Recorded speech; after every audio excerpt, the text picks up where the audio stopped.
Assalamualaikum warahmatullahi wabarakatuh. Kami dari kelompok 7 akan mempresentasikan materi tentang memahami ejaan bahasa Indonesia yang disempurnakan. Kelompok kami terdiri dari 10 orang. Yang pertama Ahmad Danu, yang kedua Novita Safitri Anggraini, yang ketiga Farah Aisyah Maharani, yang keempat Anis Setiani, yang kelima Desiana Rena Maimunah, yang keenam Sabrina, yang ketujuh Anissa Istiqomah, yang kedelapan Aulia Dewi Saputri, yang kesembilan Destiana Natalia, yang kesepuluh Putri Gusti Fatmawati.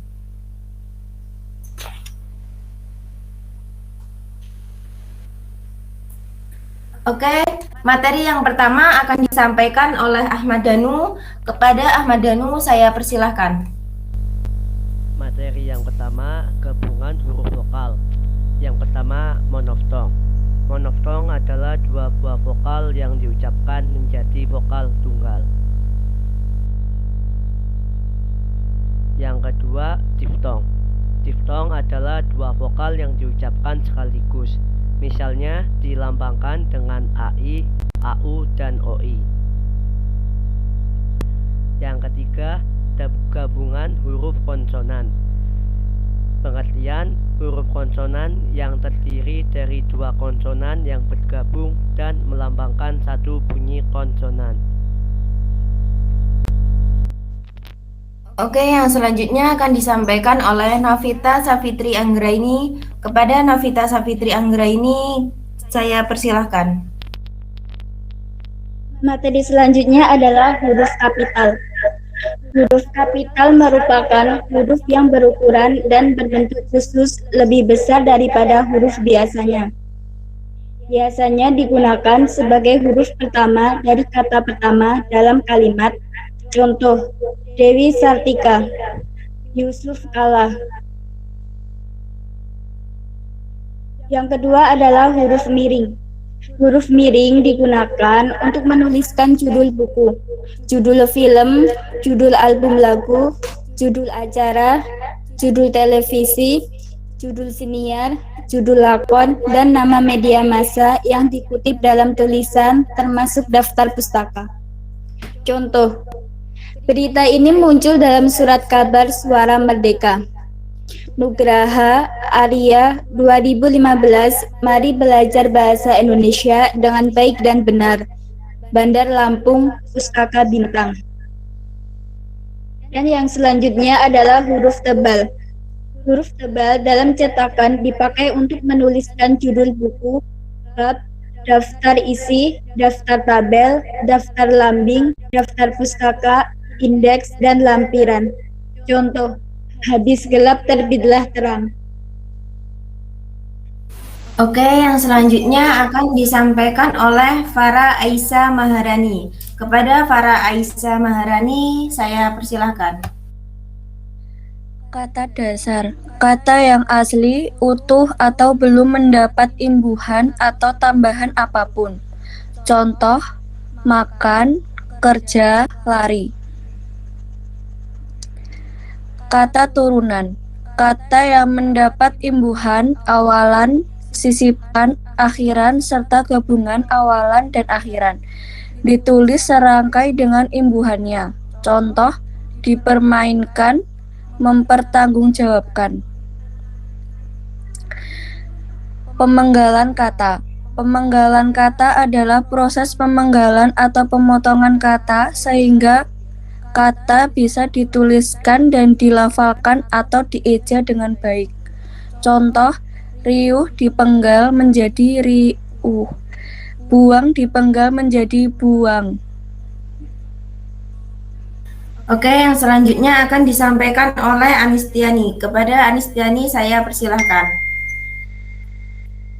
Kata depan. Kata depan ada atau preposisi merupakan jenis kata yang ditulis di depan sebelum menuliskan kata benda, kata kerja, kata keterangan, dan jenis kata yang lainnya. Sehingga sesuai dengan namanya, kata jenis ini posisinya selalu berada di depan. Contoh, Saya pergi ke sana kemari mencarinya.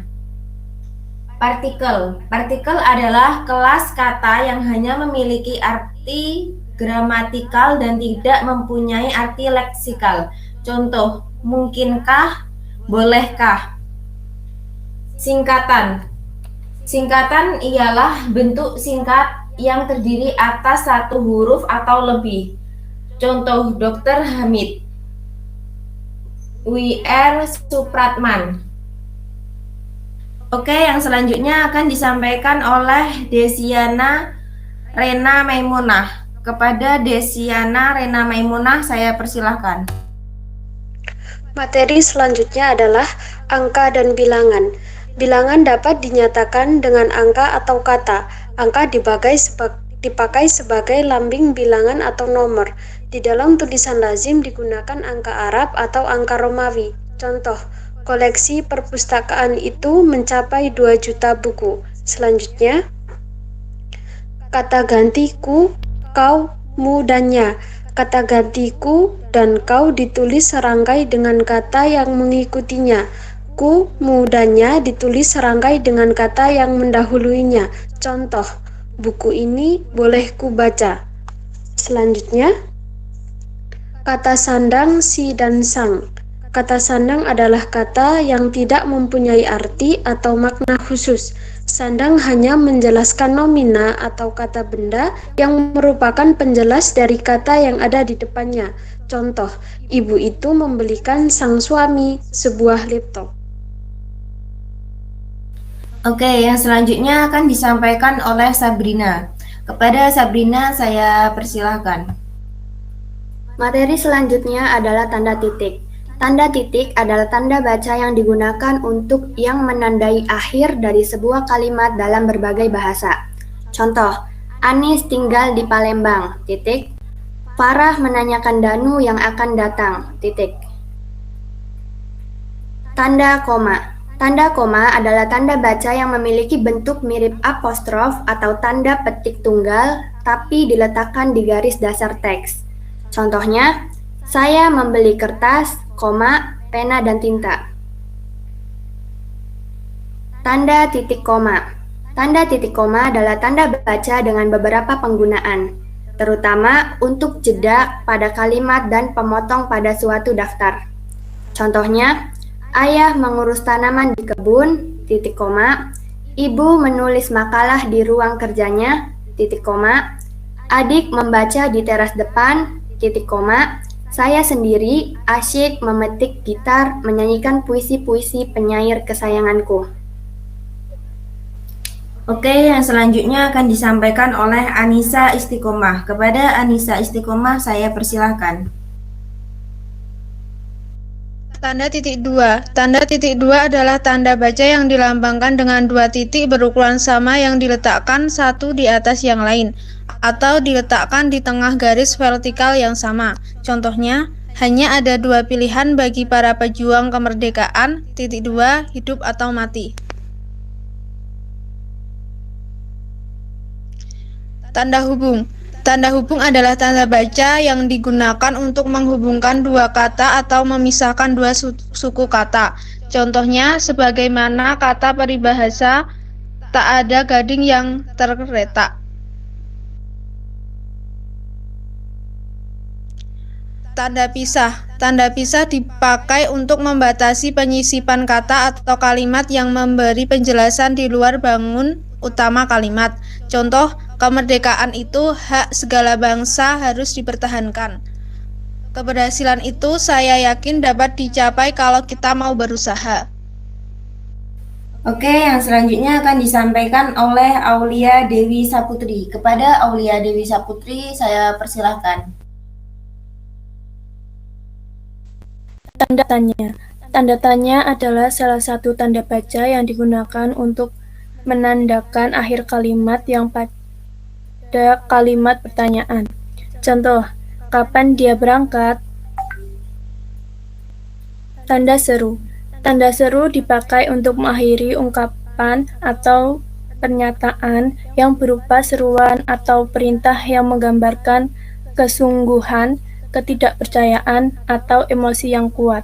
Contoh, sampai hati benar dia meninggalkan istrinya. Tanda elipsis. Tanda elipsis adalah majas yang menghilangkan sebagian kata-kata atau kalimatnya.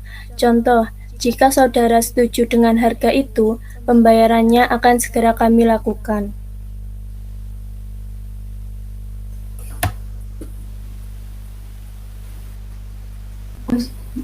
Oke, yang selanjutnya akan disampaikan oleh Destiana Natalia. Kepada Destiana Natalia, saya persilahkan. Tanda petik. Tanda petik adalah tanda baca yang digunakan secara berpasangan untuk memadai ucapan, kutipan, farasah, atau kata. Contoh, ibu berkata, "Paman berangkat besok pagi."